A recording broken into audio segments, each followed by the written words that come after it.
It was a balmy June evening in 1994 when the tranquility of Brentwood, Los Angeles, was shattered. Nicole Brown Simpson, a radiant and loving mother of two, had spent the evening attending her daughter's recital.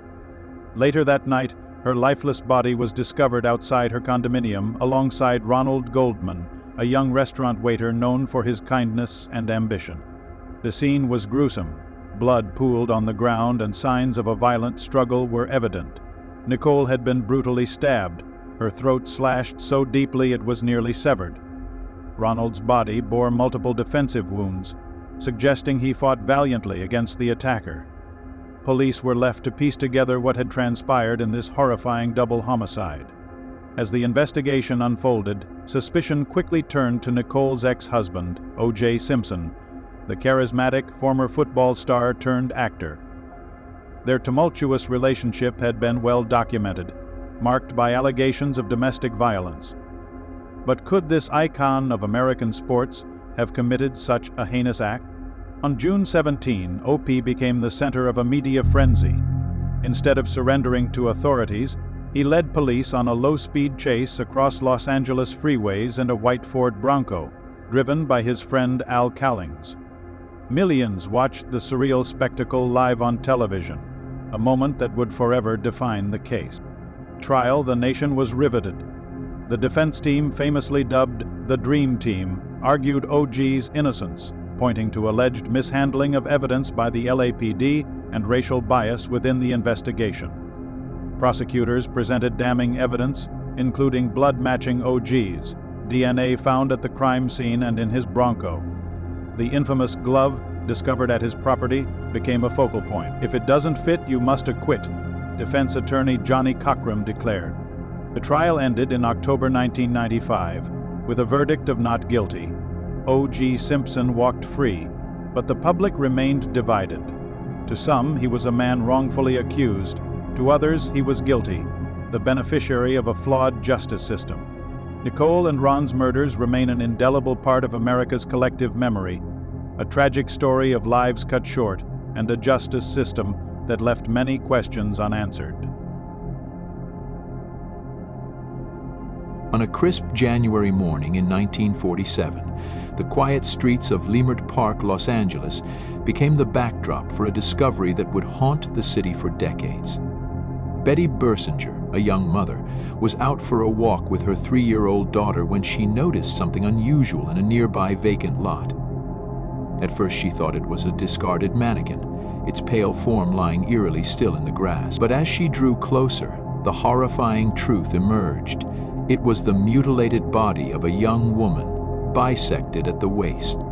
The victim was Elizabeth Short, a 22-year-old aspiring actress, later immortalized as the Black Dahlia. Born in Hyde Park, Massachusetts on July 29, 1924, Elizabeth's early life was marked by hardship.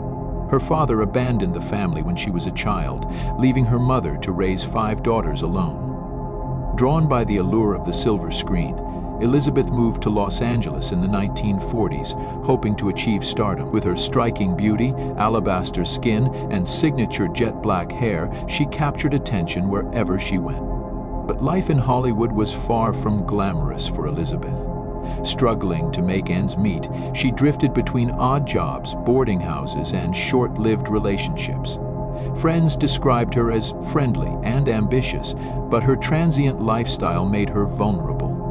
Known for her distinctive fashion sense and preference for Black Dahlia, she earned the nickname the Black Dahlia, a play on the noir film The Blue Dahlia.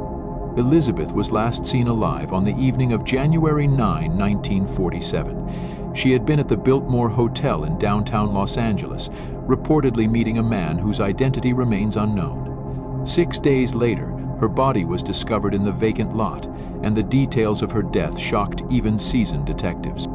Her body had been mutilated with surgical precision, severed cleanly at the waist. She was drained of blood and meticulously cleaned, and her face was grotesquely slashed from ear to ear, leaving a Glasgow smile.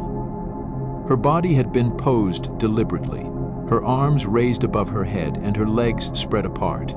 Investigators believed the killer had medical knowledge or experience with dissection.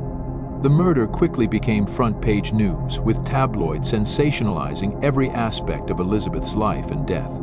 Headlines painted her as a femme fatale, spinning rumors of scandal and intrigue, though much of it was unsubstantiated. The Los Angeles Police Department launched a massive investigation, questioning more than 150 suspects over the years. One of the most infamous suspects was Dr. George Hodel, a wealthy and eccentric physician with a dark history.